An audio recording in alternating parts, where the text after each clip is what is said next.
तो आज हम लोग पढ़ेंगे श्लोक 7वें को। ठीक है, अभी तक हम लोगों ने 6 श्लोकों को पढ़ा और आज की कक्षा में पढ़ेंगे श्लोक 7वां। संतप्तानां त्वामसि शरणं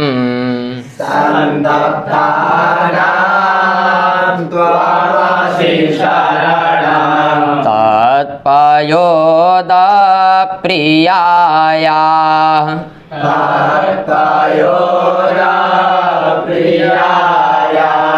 संदेशं मे हर धनपति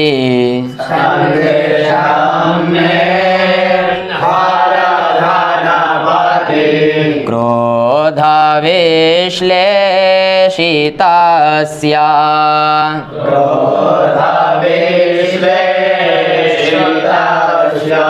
गन्तव्या ते वसतिरलका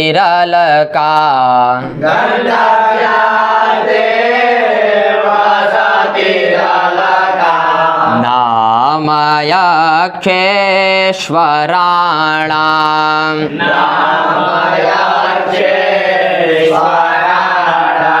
बाह्योद्यान स्थितहरशिरः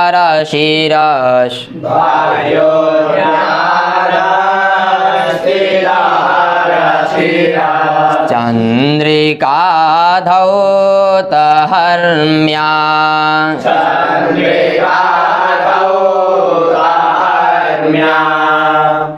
ठीक है, ये श्लोक है।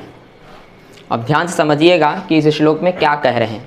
ठीक है ना, तो कह रहे हैं त्वमसि शरणं संतप्तानां। क्या कह रहे हैं?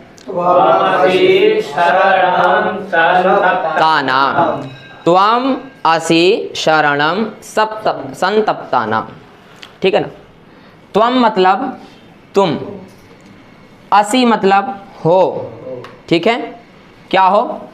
शरणम का अर्थ है रक्षक। शरणम मतलब रक्षक। और संतप्तानां, किसके रक्षक हो? संतप्तों के रक्षक हो। किसके रक्षक हो? मतलब पीड़ितों के, जो कष्टों के क्या हैं आप? शरणम है, रक्षक है। समझे कि नहीं? त्वम के द्वारा किसको पकड़ना है? मेघम। ठीक है ना, त्वम असि। ठीक है, शरणम संतप्तानां। कह रहे हैं आप आप क्या हैं? रक्षक हैं। आप रक्षक, असि मतलब हो, आप रक्षक हो। किसके रक्षक? संतप्तों के, जो पीड़ित लोग हैं, आप उनके क्या हैं? रक्षक हैं। समझे कि नहीं? देखिए, जो मेघ होता है ना, ये हर पीड़ितों का रक्षक है। कैसे? जब गर्मी का मौसम होता है तो बहुत कड़ी धूप होती है कि नहीं? और जब कड़ी धूप होती है तो हम जैसे लोगों को धूप बड़ा कष्ट देता है कि नहीं? तो त्वम, ये जो मेघ है, अगर धूप के किरणों के सामने आ जाता है तो हम सबको कितना आनंद आता है। आनंद आता है कि नहीं? तो जब सूर्य के किरण हमारे ऊपर पड़ते हैं तब हम संतप्त होते हैं। क्या होते हैं? पीड़ित होते हैं कि नहीं उनके किरणों के द्वारा। तो हमारे जो पीड़ा है उसको कौन हरता है? त्वम, मेघम हरता है। तो वही यक्ष भी कह रहा है, आप मेरे भी क्या हैं? मेरे भी संतप्तों के रक्षक हैं। मेरे भी संतप्तों के क्या हैं? रक्षक हैं। इतनी बात समझ में आई? तो वही कह रहे हैं त्वम असि शरणम। किसके शरणम? संतप्तानां। आप पीड़ितों के रक्षक हैं। असि मतलब हो, त्वम मतलब आप रक्षक हो। किसके? संतप्तों के। ठीक है ना। और आगे कह रहे हैं तत्पयोद। क्या कह रहे हैं? तत् मतलब इसीलिए। तत् मतलब इसीलिए। पयोद, हे पयोद, ये संबोधन का रूप है। किसका रूप है? संबोधन का। कह रहे हैं आप रक्षक हैं, इसीलिए हे पयोद। पयोद मतलब मेघ। ये जो मेघ है ना, ये पयोद है। इसके अंदर क्या है? जल है। पयः दातीति इति पयोदः। समझे कि नहीं? यहाँ पर जो मेघ है वो कैसा है? पयोद मेघ है, मतलब मेघ के अंदर जल है। समझे कि नहीं भाई? मेघ, बादल की विशेषता क्या है? जल उसकी विशेषता है कि नहीं। मेघ के अंदर यदि पानी ना हो तो किस बात का मेघ। अगर मनुष्य के अंदर मनुष्यत्व ना हो किस बात का मनुष्य, समझे कि नहीं। तो वही कह रहा है यक्ष आप पयोद हैं, आप जलों से युक्त हैं कि नहीं। तो वही कह रहा है आप रक्षक हैं तत्, इसीलिए हे पयोद, हे मेघ, हे जलाश्रय मेघ, हे जल वाले मेघ, आप संदेशम में हरा, इसीलिए आप क्या हैं, पयोद हैं, इसीलिए में हरा संदेशम। समझे कि नहीं। मेघ कैसा मेघ है, पयोद मेघ है, इसीलिए में हरा संदेशम। समझे कि नहीं। ये जो में है ये षष्ठ्यंत रूप है। कैसा रूप है, षष्ठ्यंत रूप है। तो वही कह रहे हैं मम हरा संदेशम। में मतलब मेरा, चाहे मैं कहिए चाहे मम कहिए, ठीक है ना। तो कह रहे हैं मेरा, हर मतलब ले जाओ, क्या, संदेशम, मेरे संदेश को ले जाइए। हे पयोद मम संदेशम हरा। समझे कि नहीं, मेरा संदेश ले जाइए। तो किसी ने पूछा भाई किसके पास ले जाइए, तो कह रहे हैं प्रियायाः। क्या कह रहे हैं, प्रियायाः, मेरे प्रियतमा के पास ले जाइए। समझे कि नहीं। हे पयोद मम संदेशम हर, मेरे संदेश को लेकर जाइए। किसके पास लेकर जाइए, प्रियायाः, मेरी प्रियतमा के पास। समझे कि नहीं। किसके पास, मेरी प्रियतमा के पास मेरे संदेश को ले जाइए। समझे कि नहीं। तो किसी ने कहा कि भाई तुम क्यों नहीं ले जा सकते। किसी ने क्या कहा कि मेघ तुम, यक्ष तुम स्वयं क्यों नहीं ले जा सकते अपना संदेश। तो कह रहा मैं इसलिए नहीं ले जा सकता क्योंकि मैं धनपति क्रोध विश्लेषितस्य हूँ। क्या हूँ, धनपति क्रोध विश्लेषितस्य हो गया हूँ, इसलिए मैं अपना संदेश नहीं ले जा सकता। बात समझे कि नहीं। धनपति कहते हैं कुबेर जी को, जो धनों के पति हैं, जिनके पास धन ही धन है, ठीक है। तो धनपति कौन, कुबेर जी के। क्रोध मतलब क्रोध, और विश्लेषित मतलब वियुक्त हो गया हूं, ठीक है ना। विश्लेषित मतलब वियुक्त हो गया हूं। धनपति मतलब कुबेर जी के क्रोध से मैं वियुक्त हो गया हूं। समझे कि नहीं।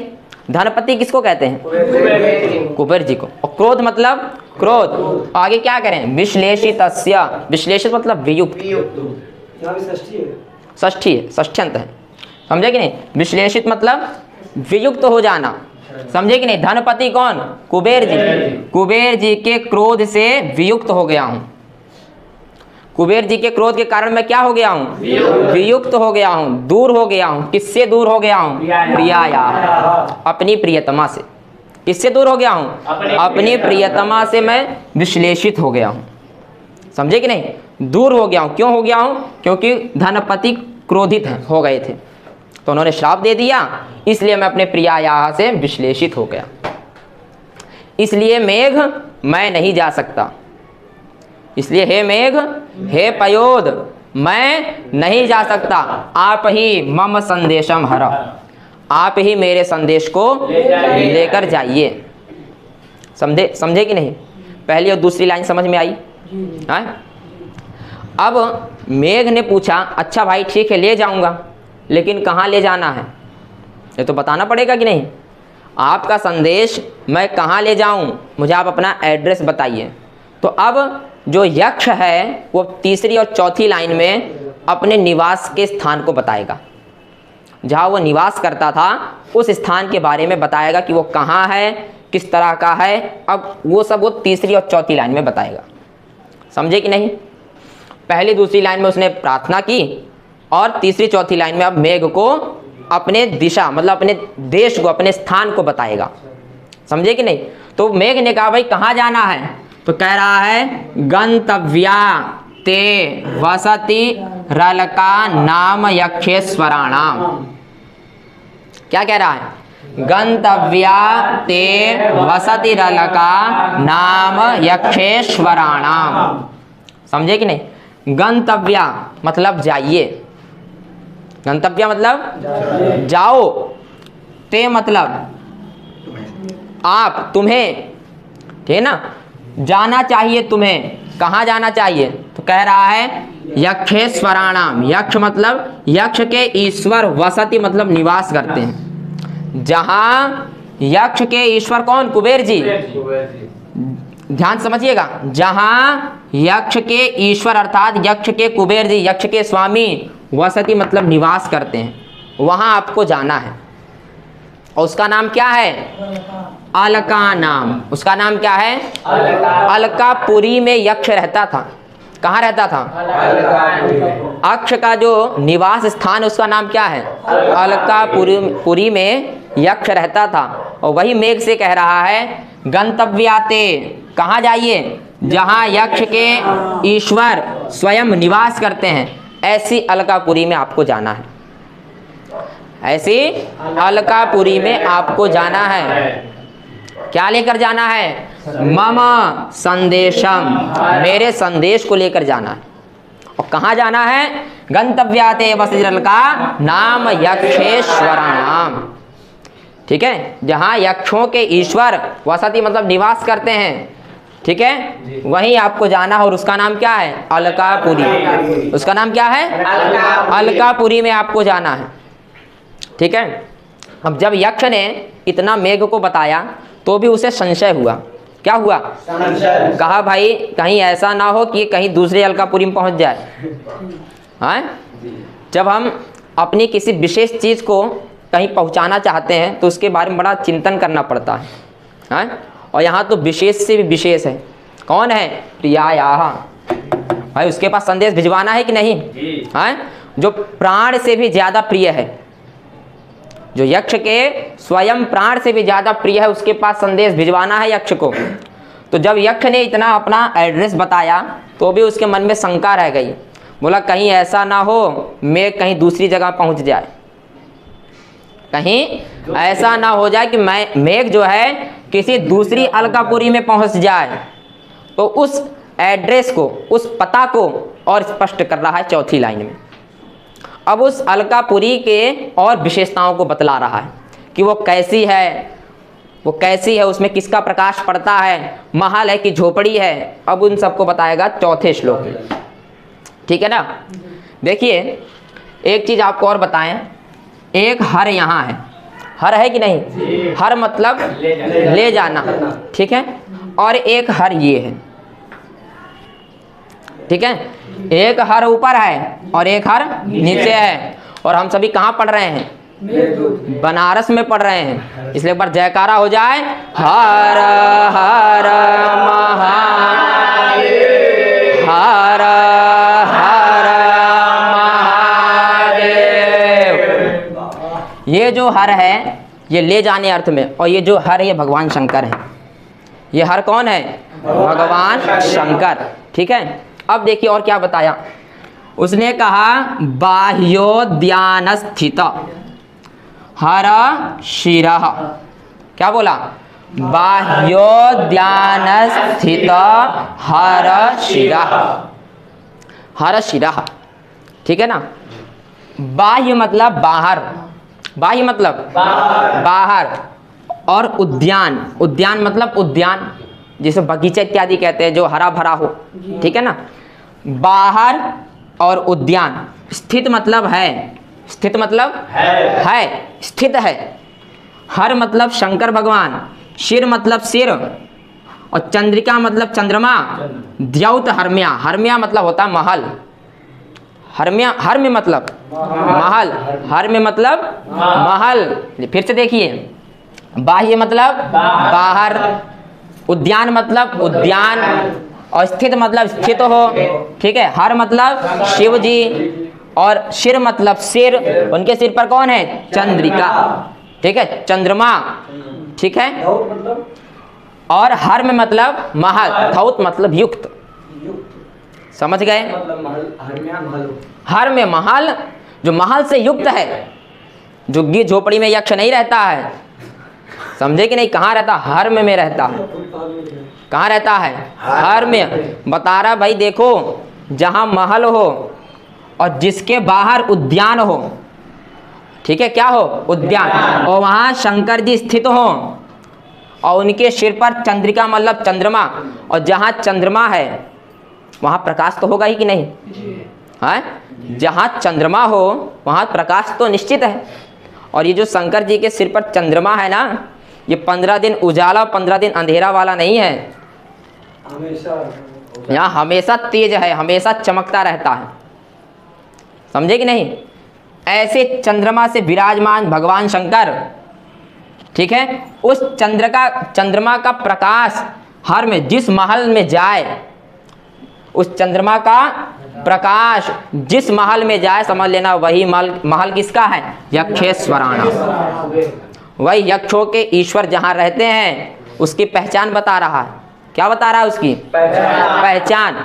भगवान शंकर कहाँ रहते हैं, कैलाश पर्वत पे, एकदम चोटी पे रहते हैं कि नहीं। तो क्या कैलाश पर्वत में उद्यान होता है कि नहीं, वहाँ पेड़ पौधे वृक्ष हरा भरा है कि नहीं। कह रहा है अलकापुरी के बाहर उद्यान है, क्या है, उद्यान, और उस उद्यान में स्थित है भगवान शंकर। तो भगवान शंकर कहाँ रहते हैं, कैलाश पर्वत में रहते हैं कि नहीं।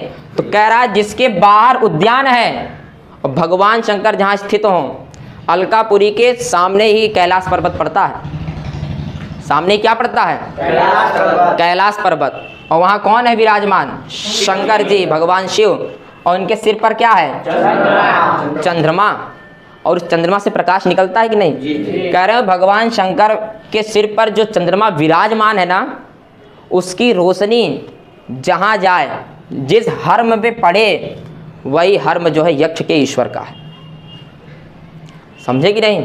अब इसने एकदम सटीक एड्रेस बता दिया, बोला अब जाओ भटकोगे नहीं, अब जो है भटकोगे नहीं, समझे कि नहीं। मतलब युक्त ना, हाँ, जो प्रकाश से युक्त हो ऐसा महल, कैसा महल, जो प्रकाश से युक्त हो ऐसे महल में आपको जाना है, और सामान्य प्रकाश नहीं भाई। चंद्रमा का प्रकाश तेज होता है कि सूर्य का, सूर्य का प्रकाश तेज होता है, लेकिन यहाँ सूर्य नहीं कहा, क्यों, क्योंकि सूर्य रात और दिन नहीं रहता है।